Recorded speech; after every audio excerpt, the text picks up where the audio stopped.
everybody, I'm Laura the librarian from the Monroe Public Library, and today I'm going to share some poetry with you. As you may know, April is National Poetry Month. Check out this beautiful poster. And I personally am a big fan of poetry. When you're reading poetry, especially contemporary poetry, you just have to remember that it doesn't have to rhyme, it just kind of flows. And usually what it's trying to do is just try to say something true about the human condition. There's a lot of different ways to do that, which is why reading poetry is so much fun. So today I'm going to share a few of my favorite poets with you, and these are all on the shelves in our library if you are interested in checking them out. We're starting old school with Walt Whitman. This is a selection of his poems, but as you may know, he was an extremely prolific American poet, and his magnum opus, if you will, is called Leaves of Grass. He's wonderful because he was writing the sort of free-form contemporary poetry that we see a lot of now, back when a lot of people weren't doing it.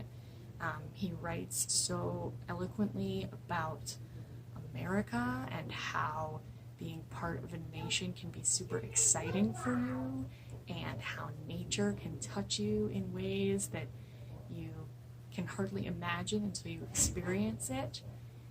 He's just a wonderful writer.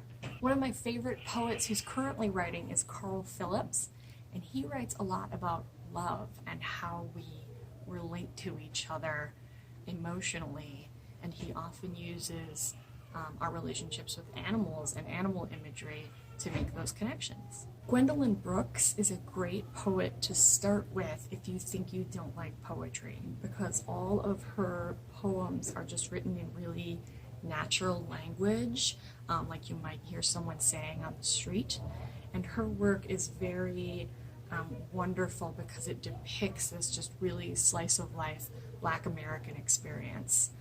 She's wonderful. Her rhythms are really great. Another of my favorite poets who's currently working is Bob Hicok. This is his book Hold. He is very good at juxtapositions, so he'll make statements about the world and realize that a lot of times things are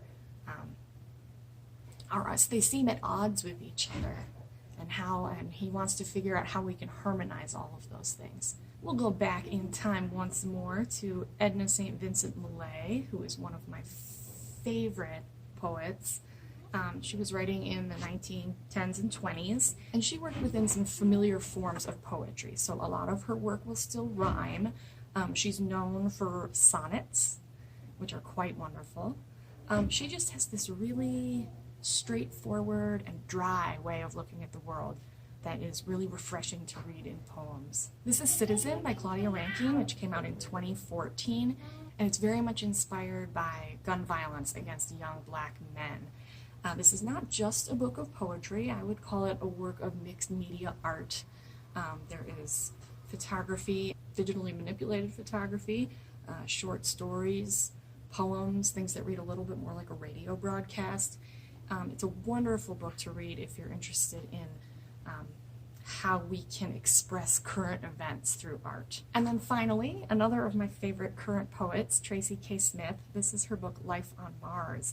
She is our current U.S. Poet Laureate, and she just has this magical way of expressing the grandness of the world in small and particular ways. She's wonderful. We also have her newer book on the shelf, Wade in the Water. Happy National Poetry Month! I hope I've inspired you to pick up a book of poetry to celebrate. Have a great day!